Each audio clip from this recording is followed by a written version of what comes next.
Hello दोस्तों, नमस्कार। स्वागत है आप सभी का हमारे यूट्यूब चैनल जिसका नाम है भारत शिक्षा।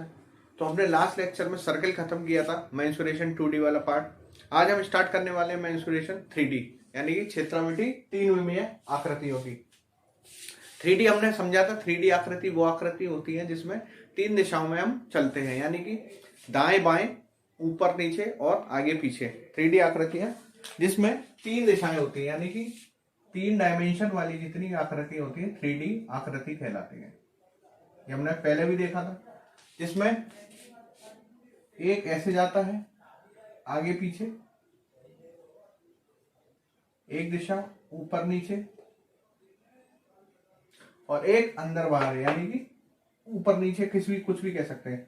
अंदर बाहर को हम ऐसे तो दिखा नहीं सकते हैं डायरेक्शन बना के, तो इस तरह दिखाते हैं, ठीक है, जिसमें तीन दिशाएं हो गई।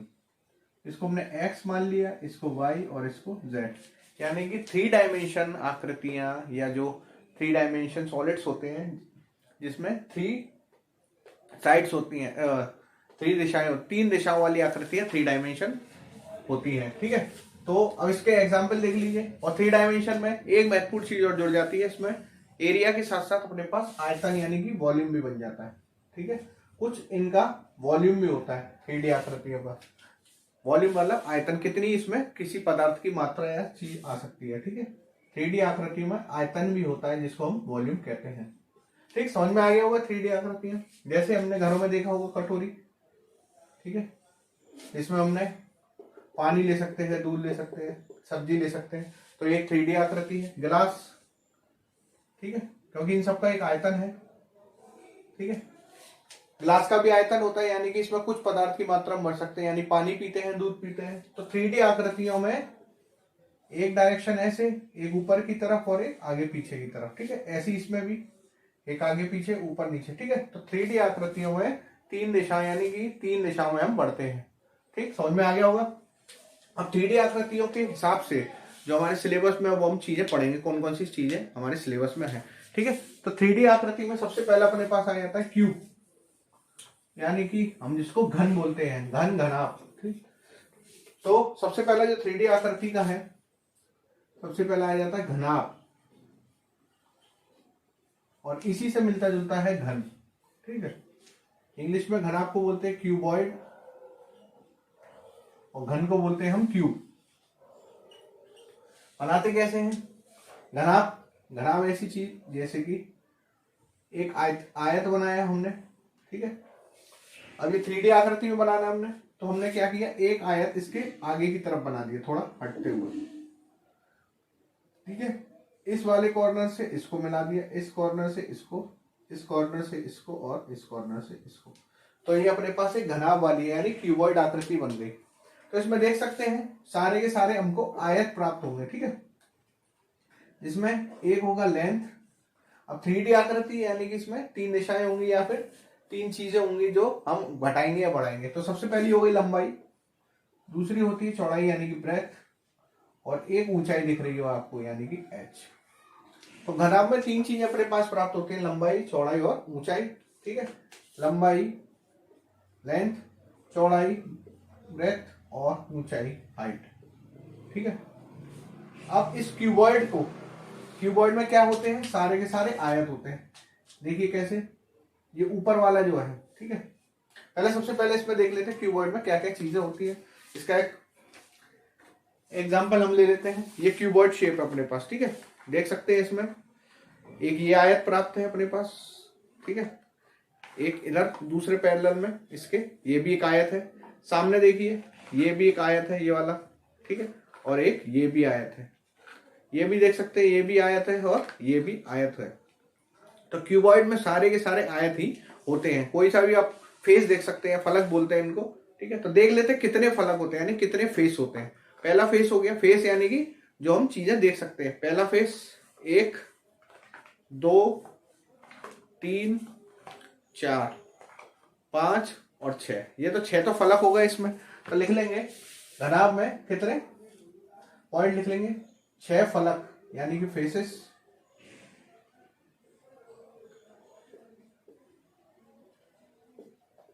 फिर देख सकते हैं कॉर्नर भी देख सकते हैं, कितने कॉर्नर हैं इसमें, 1 2 3 4 5 6 7 और एक 8। ठीक है, 8 कॉर्नर या कोने, कोर भी बोलते हैं इसको। और बचा फेस हो गए, कोने हो गए, और बची अपनी पास साइड से यानी कि भुजाएं। भुजाएं देख लेते हैं कितनी हो गई। सबसे पहले ऊपर वाले फेस पे आ जाइए, 1 2 3 4। ठीक है, ऐसे नीचे वाले 5 6 7 8 9 10 11 12। तो इसमें कितने 12 जो है भुजाएं हो गए, 12 भुजाएं यानी कि साइड्स। ये पॉइंट आपको याद रखने हैं, कभी कभी एग्जाम में डायरेक्टली पूछ सकता है। अब इसके आधार पर हम इनके फॉर्मूले बनाएंगे। इसका सबसे पहले हम देख लेते हैं आयतन, क्यूबॉइड का आयतन यानी कि वॉल्यूम क्या होगा। हमने बताया था 3D आकृतियों का एक मात्रा आती है निश्चित पदार्थ की, तो उसको हम वॉल्यूम बोलते हैं। वॉल्यूम हो गया लेंथ गुणा ब्रेथ गुणा एच, या लिख सकते हैं लंबाई गुणा चौड़ाई गुणा ऊंचाई, इसका आयतन होता है। दूसरा पॉइंट देख लीजिए,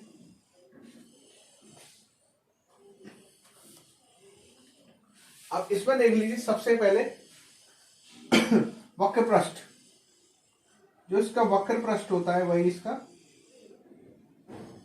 संपूर्ण पृष्ठ होता है। ठीक है, यानी कि संपूर्ण area, total area, total surface area, total surface area वो कितना होगा इसका, जो इसका वक्र पृष्ठ होगा वो इसका संपूर्ण पृष्ठ होगा। यानी कि देख सकते हैं कैसे निकालेंगे, एक फेस का हो गया। सबसे पहले हम कैसे निकालेंगे वो देखते हैं। तो वक्र पृष्ठ यानी कि क्षेत्रफल, सबका क्षेत्रफल अलग अलग, 6 फलक है, 6 फलक का अलग अलग निकाल लेते हैं। इसमें क्या क्या आ रहा है, लंबाई और चौड़ाई, तो एक हो गया लंबाई गुणा चौड़ाई, प्लस इसमें आ रहा है ब्रेथ और एच, तो ब्रेथ मल्टीप्लाई एच प्लस। इसी प्रकार नीचे वाले में देख लीजिए, लेंथ गुणा ब्रेथ एल गुणा बी प्लस, इसी प्रकार सामने वाले में इसके बी गुणा एच। ठीक है, अब इसमें ऊपर वाला हो गया, अब नीचे वाले ऊपर नीचे वाले में देख लीजिए, एक हो गया एच गुणा एल, दूसरा भी एच गुणा एल। ठीक है, तो देख लीजिए, अब इनको ऐड कर देते हैं। एल बी हो गया अपने पास 2LB प्लस बी एच हो गया अपने पास 2BH प्लस एच एल हो गया अपने पास 2HL।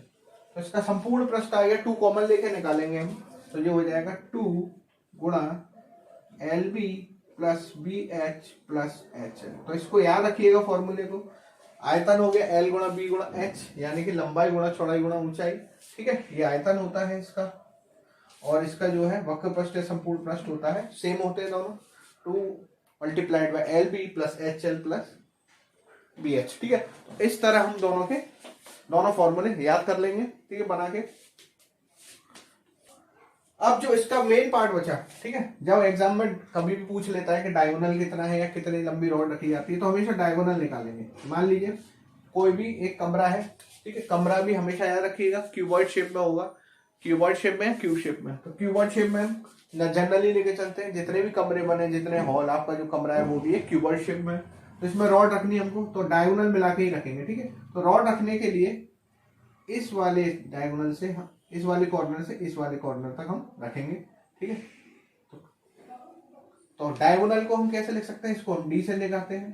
तो डायगोनल यानी कि इसका सीधा फॉर्मूला याद रखिएगा, डायगोनल या विकर्ण बराबर क्यूबॉइड का under root L square plus B square plus H square. ये महत्वपूर्ण फॉर्मूले हैं, ये आपको याद रखने हैं। ठीक है, डायगोनल, आयतन और वक्र पृष्ठ या संपूर्ण पृष्ठ का फॉर्मूला आपको याद रखना है, इस तरह ही याद करने हैं। नेक्स्ट आ जाता है जो अपने पास है, वो आ जाता है घन। तो घन के लिए हम सिंपल है, कुछ नहीं करना है, जो क्यूबॉइड है, जो क्यूबॉइड लिया है उसकी सारी साइड्स बराबर कर दीजिए, तो वो घन बन जाएगा। दूसरा आ जाता है घन यानी कि क्यूब।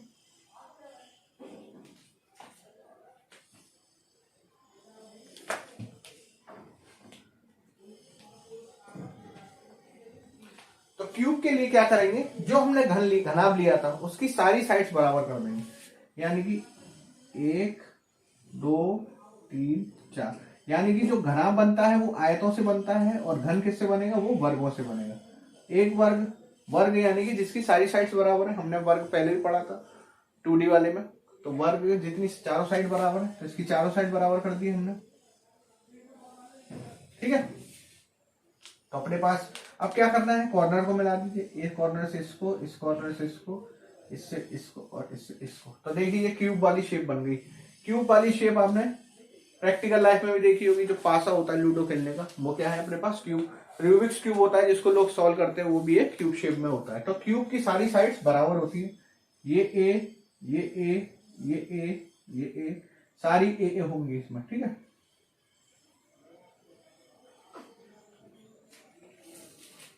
ठीक है, सारी ए है। तो इसके आधार पर हम फॉर्मूले बनाएंगे। इसमें सेम चीज, 6 फलक, 8 कोने और 12 भुजाएं होती हैं। जो क्यूबॉइड में होती है वही इसके सेम लिख लीजिएगा, 6 फेस, 12 साइड्स और 8 कॉर्नर, ठीक है। ये भी सेम है, जो क्यूबॉइड में वही इसके हैं। तो अब इसके आ जाते हैं, सबसे पहले हम आयतन देख लेते हैं। आयतन क्या होगा, सिंपल, कुछ नहीं करना है, एल बी एच की जगह ए रख देंगे, क्योंकि यहाँ एल बी एच थी, यहाँ सब ए है, तो लिख देंगे ए गुणा ए, यानी कि इसका आयतन आ गया ए का क्यूब, ठीक है। दूसरा,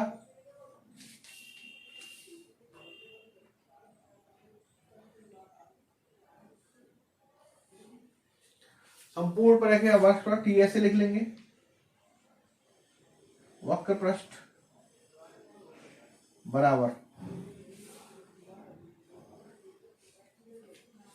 वक्र पृष्ठ के लिए क्या करेंगे, सीधे जो अपने पास लिया था L B B H H L, तो इनकी जगह ए गुणा ए प्लस ए गुणा ए प्लस ए गुणा ए प्लस ए गुणा ए प्लस ए गुणा ए और ए गुणा ए। तो ये कितने हो गए, 1 2 3 4 5 6, 6 बार ए स्क्वायर, यानी कि 6 गुणा ए। तो इसको हम लिखेंगे 6a स्क्वायर, ठीक है। ये इसका वक्र पृष्ठ संपूर्ण पृष्ठ हो गया, ठीक है। संपूर्ण पृष्ठ का फॉर्मूला 6a स्क्वायर। नेक्स्ट इसका डायगोनल लिखना है। डायगोनल अभी हमने पढ़ा था, क्यूबॉइड का होता है under root L square B square H square. Same, L बराबर बी बराबर एच बराबर ए है, ये पहले भी लिख सकते हैं इनके लिए, आधार के लिए। इसको बेस मान के हम सीधे फॉर्मूला बना सकते हैं, ठीक है। तो ए क्यूब इसका आयतन आ गया, 6a स्क्वायर इसका संपूर्ण पृष्ठ आ गया। अब डी डायगोनल बराबर एल बी एच तीनों ए है, तो ए स्क्वायर प्लस ए स्क्वायर बराबर, इसमें देखिएगा रूट 3a स्क्वायर, 3 अंदर रहेगा रूट के, तो इसको लिखेंगे रूट 3 मल्टीप्लाई ए स्क्वायर, रूट से बाहर आएगा तो बन जाएगा ये, ठीक है। या ए रूट 3 भी हम इसको लिख सकते हैं, ए रूट 3 या रूट 3a इसका डायगोनल होता है क्यूब का, ठीक है। तो इसको नोट कर लीजिएगा तीनों को, ये आयतन इसका, ये संपूर्ण पृष्ठ, वक्र पृष्ठ और ये इसका डायगोनल, ठीक है। तो ये फॉर्मूले बन गए घना और घन के। नेक्स्ट अब देखते हैं दूसरी आकृति जो अपने पास है, बेलन, ठीक है। दूसरी 3D आकृति देखते हैं जो बेलन है, और उसके बाद शंकु देखेंगे, फिर गोला देखेंगे, ठीक है। तो नेक्स्ट देख लेते हैं, इसमें हम जो आता है सिलेंडर, यानी कि बेलन, बेलनाकार आकृति, बेलन या सिलेंडर समझने के लिए हम कैसे इसकी सबसे पहले हम ड्राइंग बनाते हैं। 2 पैरेलल लाइन खींचिए, ठीक है, उनके ऊपर 2 सर्कल बनाइए, एक ऊपर सर्कल, एक नीचे सर्कल, ठीक है, ठीक है। ये बेलन हो गया या सिलेंडर। तो इसका एग्जांपल हम इस तरह समझ सकते हैं, ये अपने पास सिलेंड्रिकल शेप में है, ठीक है। सिलेंड्रिकल शेप में क्या होता है, ऊपर एक सर्कल ऊपर होता है, एक सर्कल नीचे, बाकी ये ऐसे शेप्ड होती है। इसमें भी देख सकते हैं आप, कुछ आयतन होता है, यानी कि मैंने जो 3D एग्जांपल बताया था, 3D चीजों में कुछ आयतन होता है, यानी कुछ चीजें उनमें आती है। इसमें देखिए गोलियां भरी हुई है, तो ये 3D आकृति है, ठीक है। तो इसमें सिलेंडर में क्या होता है, ऊपर एक ऊपर सर्कल, एक नीचे सर्कल, तथा ये इस तरह आता है। तो इसी की शेप को हम मान के चलेंगे एग्जाम्पल लेते हुए, ठीक है। तो इसमें क्या क्या दिख रहा है आपको, एक ऊपर सर्कल है, एक सर्कल ये रहा, एक सर्कल ये रहा, ठीक है। ये इसकी कुछ हाइट होगी, अब हाइट है, ठीक है। अब ये सर्कल बने हैं तो इनकी रेडियस होगी, इसको हम आर मानेंगे, यहां आर है तो यहां भी आर होगी, ठीक है। इस तरह हम इसको सॉल्व करेंगे। तो सबसे पहले देख लेते हैं इसमें,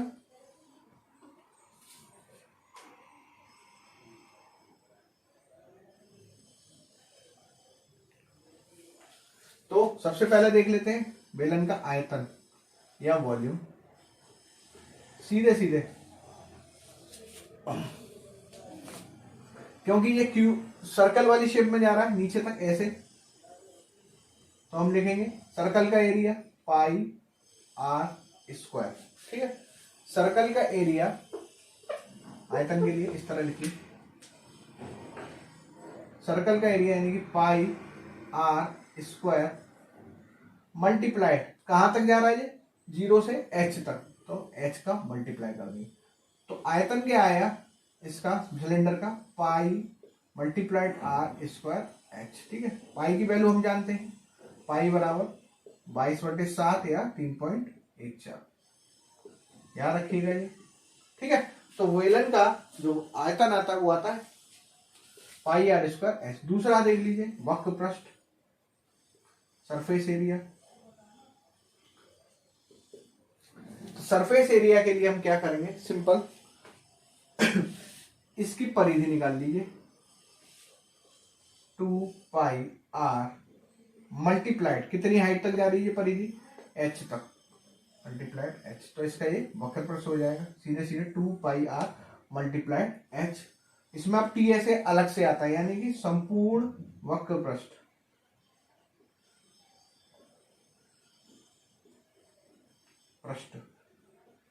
यानी कि टोटल सरफेस एरिया बराबर एक हो गया 2 pi R H plus pi R square, संपूर्ण के लिए इसका भी आयतन जोड़ देंगे, ओ सॉरी इसका भी क्षेत्रफल जोड़ेंगे और इसका भी जोड़ देंगे। ये तो अपने पास वक्र पृष्ठ था वो हमने लिख लिया, वक्र पृष्ठ में इसका भी वक्र पृष्ठ यानी कि इसका भी एरिया जोड़ेंगे और इसका भी। तो इसका एरिया हो गया पहले वाले सर्कल का पाई आर स्क्वायर, दूसरे वाले सर्कल का भी पाई आर स्क्वायर यानी कि प्लस पाई आर स्क्वायर।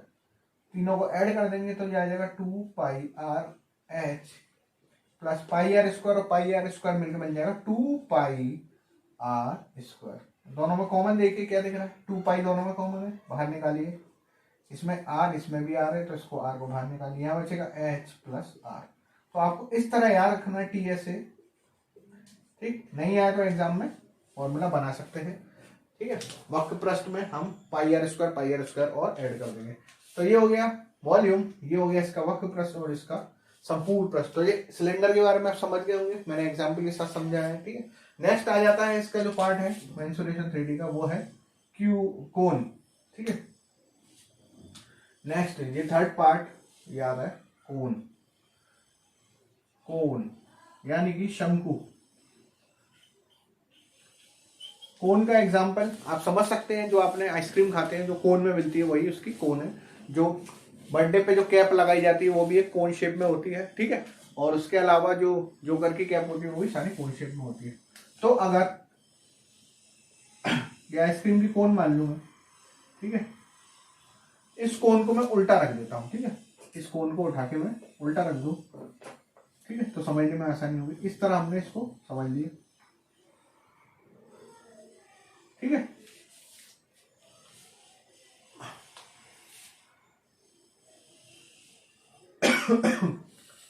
ठीक, तो ये बना कैसे देख सकते हैं आप। इस सिलेंडर को ले लेता हूं मैं बगल से, यहां एक सिलेंडर बना लेता हूं। ठीक है, इसके अगर मैं 3 पार्ट कर दूं, कैसे, इस तरह, एक कोण ये प्राप्त होगा, एक कोण ये प्राप्त होगा, एक कोण ये प्राप्त होगा। तो इसका आयतन आप सीधे सीधे समझ सकते हैं। जब सिलेंडर का पाई आर स्क्वायर एच हो गया तो शंकु के क्या आएगा, एक पार्ट का इसका, क्योंकि ये एक पार्ट इधर निकाल लिया, एक पार्ट इधर निकाल लिया, तो बचा अपने पास 1/3 पार्ट। तो इसका आयतन सीधे सीधे आ जाएगा। इसको अगर मैं एच मान लू, ठीक है, इसमें अब शंकु में एक चीज और जुड़ जाती है, वो होती है तिर्यक लंबाई, यानी कि जो स्लैंट हाइट होती है। ठीक है, इसको हम बोलते हैं तिर्यक रेखा, तिर्यक लंबाई।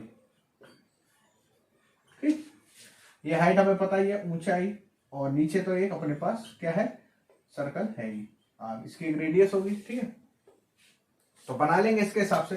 तो इसका आयतन क्या आएगा, शंकु का आयतन बराबर, आयतन के लिए क्या लिखेंगे, इसका 1/3 बनना है। देखिए ये पूरा बेलन है, बेलन में से 3 शंकु काटे तो एक शंकु का आयतन आएगा 1/3 पूरा बेलन का आयतन, ठीक है। 1/3 पाई आर स्क्वायर एच, ठीक है। इसका आ गया, इसका आयतन कॉर्नर का, कोन का, ठीक है।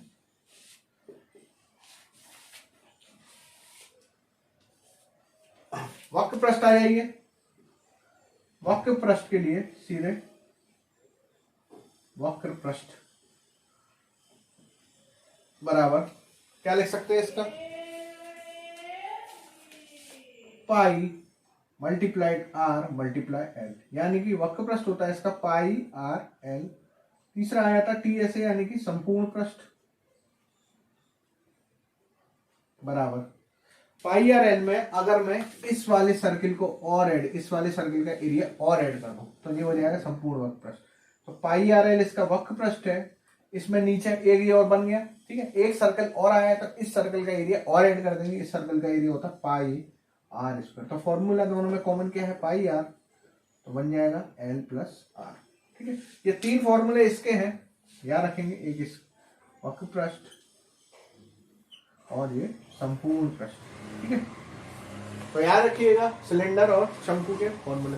अब हमारे पास बचा है केवल एक गोला, उसके फॉर्मूले और कर लेते हैं, फिर एक एक करके इसके सारे क्वेश्चन करते हैं, ठीक है। फॉर्मूले देख लेते हैं इनके, जो है अपने पास बचा है गोला। गोला यानी कि गोले की शेप के हम जितने भी चीजें हैं सारी गोले में रखते हैं, जैसे कि गेंद हो गया, बॉल हो गई, फुटबॉल हो गई, ये सारी क्या है अपने अर्थ है, वो भी एक गोला है, ठीक है। नेक्स्ट देख लेते हैं गोला यानी कि स्फीयर, इसी से मिलता जुलता हूं अर्ध स्फीयर यानी अर्धगोला भी बनाएंगे, हेमिस्फीयर, अर्धगोला, हेमिस्फीयर, ठीक है। तो गोला क्या होता है, गोला कोई भी गोल चीज, ठीक है, जो अंदर से भरी हुई हो, भरी हुई चीज यानी कि समझ सकते हैं जो चारों तरफ से घिरी हुई हो, इसका एक शेप हो, ठीक है। बॉल, ठीक है, तो बॉल वगैरह जो भरा हुआ हो अंदर से, ठीक है, इसका एक सरफेस एरिया हो, वो सारी चीजें क्या कहलाएंगी, स्फीयर या गोला कहलाएंगे, ठीक है। अगर इसको मैं बीच में से काट दूं तो एक अर्धगोला बन जाएगा, ठीक है।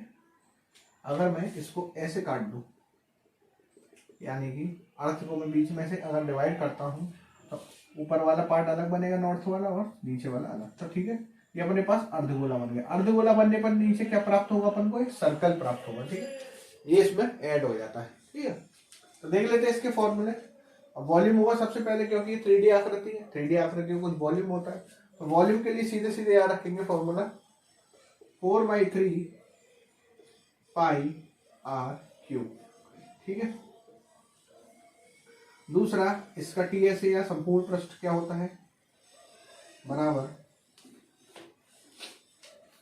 4 पाई आर स्क्वायर। आर को ऐसे ना लिखे, ऐसे लिखिए, कंफ्यूजन नहीं होगा, ठीक है। इसकी ये रेडियस, ठीक है, R cube, 4/3 pi R cube उसका वॉल्यूम हो गया, और ऐसे यानी कि टी ऐसे कितना हो गया 4 पाई आर स्क्वायर, ठीक है। अब ये तो हो गया गोला, यानी कि संपूर्ण एक, जब पूरा एक कंप्लीट गोला हो, यानी कि गेंद हो सकती है, फुटबॉल हो सकती है, कोई भी ऐसी चीज हो कंप्लीट हो, इसको हम बीच में से काट देंगे तो हमें क्या अर्धगोला मिल जाएगा। अर्धगोले का आयतन क्या होगा, वॉल्यूम v बराबर, यहाँ 4 आ रहा है तो अर्धगोले के लिए ऊपर 2 लिख दीजिए, बाकी सब सेम, 2/3 पाई आर क्यूब। दूसरा ऐसे या संपूर्ण पृष्ठ बराबर 4 पाई आर स्क्वायर, ठीक है। तो याद रखिएगा ये गोले और अर्धगोले के फॉर्मूले। अब ये संपूर्ण है, ये हो गया इसका वक्र पृष्ठ, ठीक है। अब इसमें क्या जुड़ जाता है, एक चीज हो जाती है इसमें, इसमें टी ऐसे और आ जाएगा, टोटल सरफेस एरिया, क्योंकि एक पार्ट और ऐड हो गया, ठीक है, सर्कल और बन गया, इसमें तो कोई पार्ट ऐड नहीं हुआ था, इसमें सर्कल और बन गया, तो 2 पाई आर स्क्वायर प्लस नीचे वाले का नीचे वाले का और जोड़ देंगे, नीचे क्या बनना है हमें, ये आर है इसकी, ठीक है, ये इसके लिए आर सेम ही रहेगी, चाहे यहाँ ये भी आर है, यहाँ ये वो भी आर है, तो एक अपने पास सर्कल और बन गया, सर्कल का एरिया और ऐड कर देंगे इसमें, ठीक है। ये तो हो गया इसका एरिया, ठीक है, अर्धगोले का। इसमें अगर मैं सर्कल का एरिया और ऐड कर दूं यानी कि पाई आर स्क्वायर, तो अपने पास टी एस यानी संपूर्ण वस्तु 3 पाई आर स्क्वायर। ठीक है, याद रखिएगा वॉल्यूम इसके लिए और इसके लिए, इसके लिए, इसके लिए, इसके लिए। ठीक, ये फॉर्मूले आपको दिमाग में इस तरह बैठाने हैं कि आप एग्जाम में आसानी से क्वेश्चन कर सके। सीधे डायरेक्ट फॉर्मूले बेसिस क्वेश्चन आते हैं, सीधे फॉर्मूले में वैल्यू रखिए और आंसर प्राप्त करिए। इसलिए सारे फॉर्मूले आपको याद होने चाहिए, क्यूबॉइड से लेके गोले तक की। ठीक है, ठीक। चलिए तो इस पर कुछ क्वेश्चन कर लेते हैं और कंसेप्ट को समझते हैं। चलिए तो अब फॉर्मूला बेसिस क्वेश्चन देखते हैं और कुछ क्वेश्चन ऐसे देखते हैं जो फॉर्मूला बेसिस हम उसको किस तरह क्वेश्चन एग्जाम में कर सकते हैं। ठीक है, अब पहला क्वेश्चन कह रहा है घन की भुजा, कोई घन है जिसकी भुजा 4 सेंटीमीटर है, उसका आयतन संपूर्ण पृष्ठ और विकर्ण याद करिए। घन हम जानते हैं, घन की भुजा क्या होती है, ए बराबर दे रखा हमें 4। आयतन के लिए हमने सीधे फॉर्मूला याद किया था, v बराबर a क्यूब, यानी कि 4 का क्यूब कितना हो गया, 4 चौक 16 चौक 64। अब इसका हमें यूनिट निकालनी है, यूनिट में इसमें सेंटीमीटर है। ठीक है, तो हमने सेंटीमीटर जब भुजा थी तो ए का कितनी बार आपस में मल्टीप्लाई किया, 3 बार, तो यहाँ पे 3 आ जाएगा। ठीक है, इस तरह हम फॉर्मूले से सीधे सीधे हम यूनिट या इकाई निकाल सकते हैं। दूसरा कह रहा है संपूर्ण पृष्ठ, संपूर्ण पृष्ठ टोटल है सरफेस एरिया या एरिया बराबर 6a स्क्वायर। ठीक है, संपूर्ण पृष्ठ अपने पास आ जाएगा 6a स्क्वायर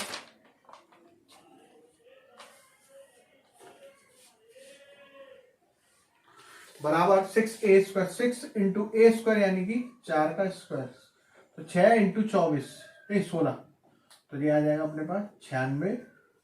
एरिया निकालना है, 6 की कोई यूनिट नहीं होती तो a की है सेंटीमीटर, a पर स्क्वायर लगाया तो यहाँ भी सेंटीमीटर पर स्क्वायर लगा दिया। ठीक है, सीधे मैं फॉर्मूले से आपको यूनिट बनाना भी सिखाता चल रहा हूँ। ठीक है, लास्ट जो एग्जांपल की जो चैप्टर किया था उसमें भी मैंने ये बताया था। दूसरी चीज पूछ रहा है विकर्ण, विकर्ण के लिए फॉर्मूला, घन के लिए सीधे सीधे a√3, a है अपने पास 4 और √3। ठीक है, विकर्ण वही है लेंथ, तो लेंथ वही हो जाएगी सेंटीमीटर। तो विकर्ण आया अपने पास 4√3 और ये आगे TSA और ये इसका वॉल्यूम। ठीक है, सीधे फॉर्मूला बेसिस क्वेश्चन है, इसी तरह के क्वेश्चन एग्जाम में पूछे जाते हैं। नेक्स्ट क्वेश्चन देख लेते हैं। यदि एक झील की लंबाई तथा चौड़ाई क्रमशः 40 मीटर तथा 10 मीटर है, लंबाई है 40 और चौड़ाई है 10 मीटर, तो तथा इसमें 12,000 मीटर क्यूब पानी है। क्यूब किस में आता है, अभी देखा था, क्यूब आता है वॉल्यूम में, तो V दे रखा है अपन को 12,000। ठीक है, लंबाई दे रखी है 40 तथा चौड़ाई दे रखी है 10। किसी भी चीज की क्वांटिटी उसमें कितनी मात्रा आ रही है, हमने पढ़ा था वॉल्यूम होता है, तो वॉल्यूम का फॉर्मूला लगा देंगे। अब इसमें L है, B है, क्या पूछ रहा है, गहराई, गहराई या ऊंचाई बात है की होती है, H पूछ रहा है हमसे क्वेश्चन में। ठीक है, तो V, अब ये देखिएगा झील किस शेप में होती है। देखिए सबसे पहले ये मान लीजिए झील है, इसमें पानी कैसे आएगा, पानी नीचे से तो स्टार्ट होगा बीच से, तो इतना पानी आएगा इसमें ऐसे। ठीक है, अब इसकी कुछ लंबाई होगी, ठीक है, कुछ चौड़ाई होगी, कुछ ऊंचाई होगी। ठीक है, तो ये किस शेप में बन जाएगा, देखिए ध्यान से, इस तरह बनेगा। ठीक है, नीचे भी और ऊपर भी, ये बन जाएगा ऐसे और ये बन जाएगा ऐसे। ठीक है, तो ये एक क्यूबॉइड शेप बनेगी। तो V बराबर क्यूबॉइड का हम आयतन का फॉर्मूला लगाएंगे, क्योंकि लेंथ ब्रेथ हाइट और आयतन दे रखा है, तो V बराबर L multiplied V multiply H। आयतन दे रखा है 12,000, लेंथ है 40, ब्रेथ है 10, हाइट हमसे पूछा है। सीधे सीधे निकालिएगा, 40 और 10 को नीचे ले जाइए तो 0 से 0 उड़ा देंगे, 4 से 3 बार 2 0 उड़ा दीजिए, 4 3 12 30, तो हाइट कितनी आ जाएगी 30। जो मीटर क्यूब है तो इसको भी मीटर में निकालेंगे। H आ गई, जो गहराई है झील की वो कितनी है 30 सेंटीमीटर। बड़े आसानी से एग्जाम में क्वेश्चन आप कर सकते हैं, बस फॉर्मूले आपको याद होने चाहिए। कुछ और क्वेश्चन देखते हैं, तो चलिए क्वेश्चन देख लेते हैं। इसमें कह रहा है उस सबसे लंबी रॉड की लंबाई बताइए जिससे 3 मीटर लंबे, 4 मीटर चौड़े तथा 5 मीटर ऊंचे कमरे में रखा जा सके। या आप गैस करिए या फिर अंदाजा लगाइए, आप जिस कमरे में बैठे हैं उसमें सबसे लंबी रॉड किस तरह से आ सकती है, इस वाले कॉर्नर से यहाँ तक या इस वाले कॉर्नर से यहाँ तक। यही वाला होगा, जब हम डायगोनल शेप में रखेंगे सबसे लंबी रॉड आ जाएगी। समझ पा रहे होंगे, अपने कमरे में देखिए चारों तरफ, जब हम नीचे वाले कॉर्नर से दूसरे वाले ऊपर के कॉर्नर को इस तरह ऐड करेंगे, जो डायगोनली सारी चीजें लंबी लंबी आएंगी, ठीक है। तो सबसे लंबी डॉट कब होगी, जब इधर वाले लेफ्ट वाले कॉर्नर के साइड वाले पॉइंट से, ऊपर वाले कॉर्नर के साइड वाले पॉइंट, यानी कि हम डायगोनली रखें विकर्ण वाले शेप में, ठीक है। सबसे लंबी डॉट बनेगी। इसी तरह कमरा है, कमरा हमने बताया था घनाभ शेप में मान लेते हैं, ठीक है। तो रॉड कहां से सबसे लंबी बनेगी, जब मैं यहां से लेके इसको यहां तक रखूं, ठीक है। ठीक इसी तरह रखेंगे। तो कैसे रखेंगे, डायगोनली रखेंगे। तो सीधे सीधे क्या पूछ रहा है अपन से, डायगोनल पूछ रहा है। तो डायगोनल के लिए क्या होता है, घनाभ का डायगोनल या विकर्ण D equals to under root L square plus B square plus H square. रख दीजिए अंडर रूट एल कितना है, एल अपने पास 3 है, इसका स्क्वायर हो गया 9, बी अपने पास 4 है, इसका हो गया 16, एच अपने पास 5 है, इसका हो गया 25। तो अपने पास जो प्राप्त होगा वो हो जाएगा 9 16 और 25 25 50। ये आ जाएगा 50, यानी कि 5√2। तो इसकी सबसे लंबी लेंथ कितनी हो जाएगी डायगोनल की, वो हो जाएगी 5√2 मीटर, ठीक है। सीधे सीधे फॉर्मूले में रखना था, under root L square plus B square plus H square. तो इसकी डायगोनल आ जाएगी, ठीक है। समझ में आ गया होगा। जब भी कोई लंबी शेप रखने की बात करें डायगोनल का, किसी भी घनाभ शेप में या किसी भी कमरे में, तो हमेशा डायगोनल निकाल दीजिए, ठीक है। वर्गाकार में कहे तो वर्गाकार में कैसे रखेंगे, वर्गाकार में भी इसी तरह रखी जाएगी सबसे लंबी रोड, ठीक है। ये तो अलग अलग लेंथ ब्रेथ हाइट थी, तो हमने अंदाजा लगा लिया था ये घनाभ है। अगर वो कहे किसी वर्गाकार कमरे में, तो वर्गाकार कमरा कैसा होगा, घन वाला, इसका डायगोनल अलग से निकालेंगे, इसका a√3 ए दी होगी क्वेश्चन में, सीधे सीधे आप निकाल सकते हैं रॉड की लंबाई। तो रॉड की लंबाई वही होगी जो डायगोनल है, ठीक है, ठीक है। आंसर 5√2। नेक्स्ट क्वेश्चन देख लीजिए। बेलन के आधार का व्यास दे रखा है अपने 42 सेंटीमीटर। इसके वक्र पृष्ठ का, टोटल सरफेस नहीं, वक्र पृष्ठ का क्षेत्रफल दे रखा है 1320 सेंटीमीटर स्क्वायर। तो बेलन की ऊंचाई बताइए। तो सीधे सीधे हमें आधार का व्यास दे रखा है, ठीक है। बेलन बना लेते हैं सबसे पहले।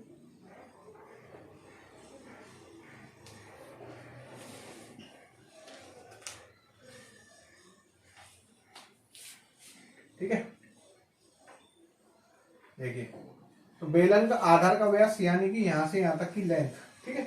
आर होती तो सर्कुलर शेप में होता है ऊपर नीचे वाला एरिया, ठीक है। तो व्यास दे रखा है यानी कि इस नीचे वाले सर्कल और ऊपर वाले सर्कल का सेम होता है, जो रेडियस है व्यास होती है। तो जो दे रखी है अपन को 42 सेंटीमीटर पूरी लेंथ है ये 42, तो इसका आधा यानी कि आर कितनी हो जाएगी, वो आ जाएगी 21।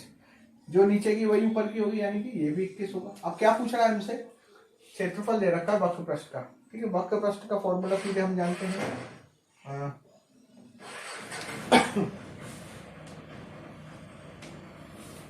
सीधे सीधे 2πr h, ठीक है। हाइट दे रखी है हमें, नहीं दे रखा है, हाइट पूछिए, h पूछा है हमसे और ये हमें दे रखा है 2πr h। हमें कितना दे रखा है 1320, ठीक है। तो 2πr h यानी वक्र पृष्ठ का फॉर्मूला होता है 2πr h, वो हमें क्वेश्चन में दिया है 1320, याद रखिए। इस तरह करेंगे।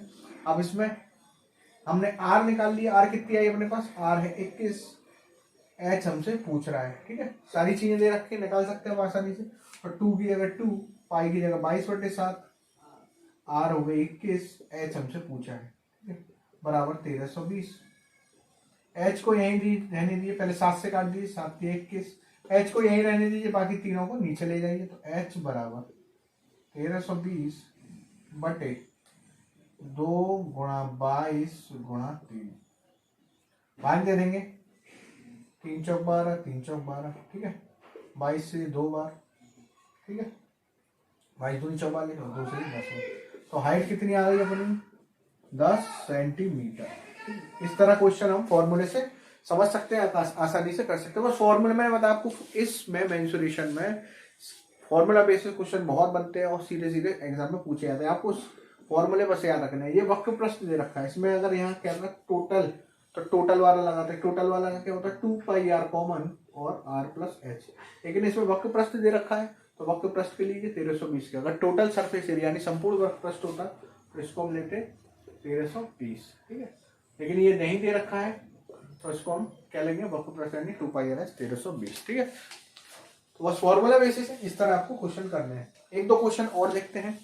चलिए तो नेक्स्ट क्वेश्चन देख लेते हैं।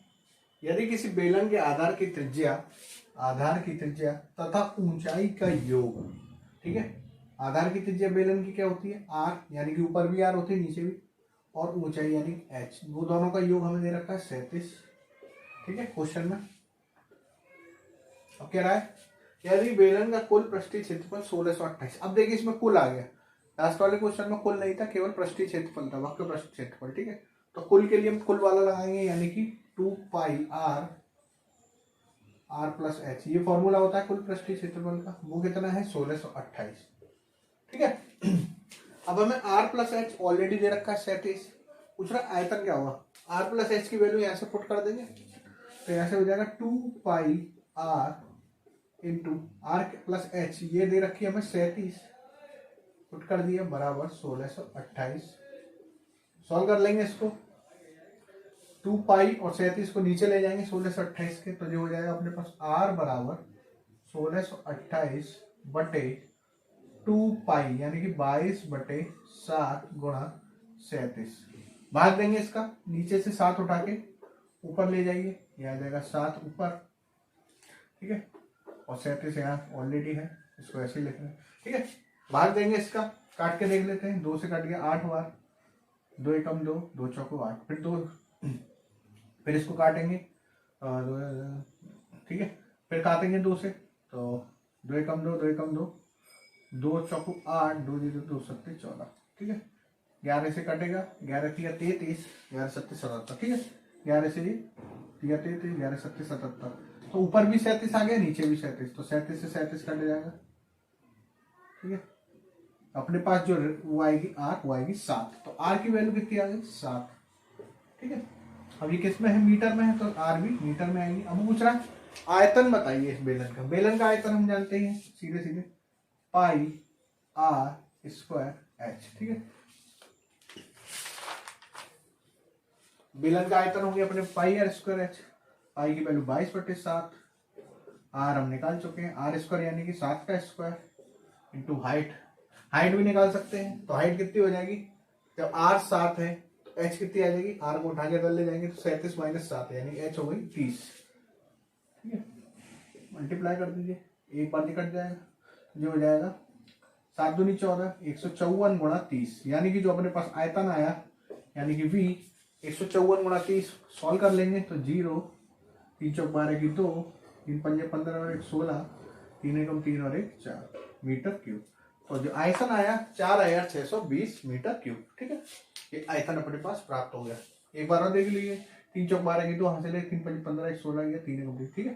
तो आंसर आया 4620 मीटर क्यूब, ये इसका आयतन हो गया, ठीक है। इस तरह सीधे सीधे आर प्लस एच इसमें मेन था, आर प्लस एच को हमने डायरेक्टली रख दिया इसमें, ठीक है। यहाँ से आर निकाली, आर पता चल गई, आर को फिर से इसमें पुट करेंगे तो एच पता चल जाएगी, वॉल्यूम में इस फॉर्मूले में आर और एच रख देंगे, वॉल्यूम प्राप्त हो जाएगा, ठीक है। नेक्स्ट क्वेश्चन देख लीजिए, किसी घन का किनारा 8 सेंटीमीटर है, कोई घन बना लीजिए पहले,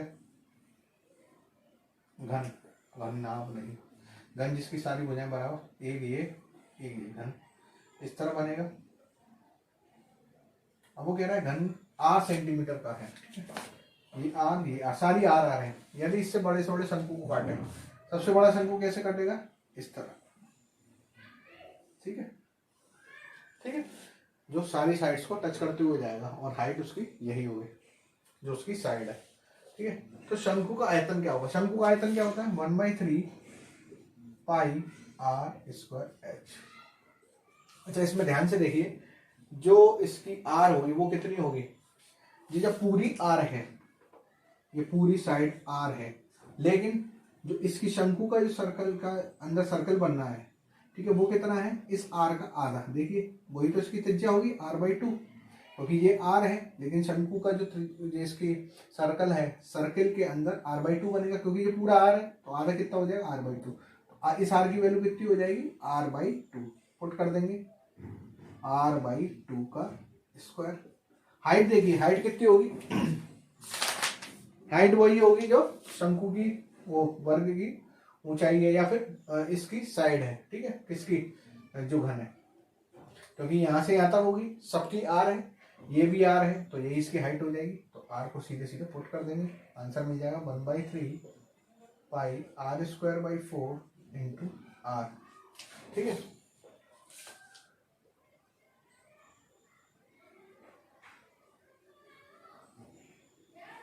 तो जो आंसर प्राप्त होगा सीधे मल्टीप्लाई कर दीजिए नीचे, 1/12 पाई r³। तो इसका आयतन क्या आ गया, समझ में आ गया वो क्वेश्चन, कुछ नहीं था। क्या किया, घन का किनारा दे रखा था r, ये भी r है, ये भी r, सारी जितनी भी साइड्स हैं इस घन की r दे रखी थी। तो हमने क्या किया, उस सबसे बड़े शंकु को इसके अंदर बनाया गया है। सबसे बड़ा शंकु कब बनेगा, जब ये चारों साइड्स को छूते हुए जाएगा। ठीक है, चारों साइड्स को छूते हुए जाएगा, तो सर्कल चारों साइड्स को छूते हुए जा रहा है। जब ये r है तो इस सर्कल की त्रिज्या कितनी होगी, इस r की आधी। ठीक है, तो ये पूरा r है, तो ये r/2 ये हमने पुट कर दी। और हाइट वही होगी शंकु की जो ये है। ठीक है, यहीं तक तो जा रहा है शंकु, तो ये h है, r है, तो ये भी r हुई। ठीक, पुट कर देंगे वैल्यू, सीधे आयतन प्राप्त हो जाएगा। एक दो क्वेश्चन और देखते हैं, फिर क्लोज करते हैं। ठीक है, एक गोले पे क्वेश्चन और देख लेते हैं। इसमें कह रहा है यदि किसी गोले का आयतन 1600 मीटर क्यूब लिख लीजिएगा, मीटर क्यूब है तो इसकी त्रिज्या क्या होगी। ठीक है, वॉल्यूम हम जानते हैं, आयतन 4/3 गोले का 4/3 पाई r³। तो ये दे रखा हमें 1600 बराबर 4/3 22/7 इंटू r³। ठीक है, सॉल्व कर लेंगे इसको, तो 4 × 16 11 200, तो 7 × 21 21 × 200 बराबर आ जाएगा अपने पास बटे 11। ठीक है, ये आ जाएगी r³। सॉल्व कर लेंगे इसको, r की वैल्यू सीधे प्राप्त हो जाएगी। तो इस तरह फॉर्मूला बेसिस क्वेश्चन आपके एग्जाम में पूछे जाते हैं, और मेंसुरेशन इस तरह आपकी खत्म हो जाती है। और हमने जो है वर्ग आयत वाले सारे 2D और 3D, जो 3D आज हमने खत्म किया है, लास्ट लेक्चर में हमने 2D खत्म किया था। तो मेंसुरेशन आपकी एग्जाम के लिए पूरी की पूरी खत्म हो चुकी है। अगर कोई भी एक क्वेश्चन हो जो आपको नहीं समझ में आ रहा हो, तो आप हमें कमेंट सेक्शन में डायरेक्टली पूछ सकते हैं। और हाँ, हमारे चैनल की वीडियोस आपको अगर पसंद आती है तो प्लीज़ लाइक एंड सब्सक्राइब जरूर कर लें, इससे हमें मोटिवेशन मिलती है और भविष्य में हम और अच्छा बनाने की कोशिश करते हैं। तो नेक्स्ट वीडियो में हम नए चैप्टर के साथ फिर हाजिर होंगे, तब तक के लिए आप पढ़ते रहिए। Thank you.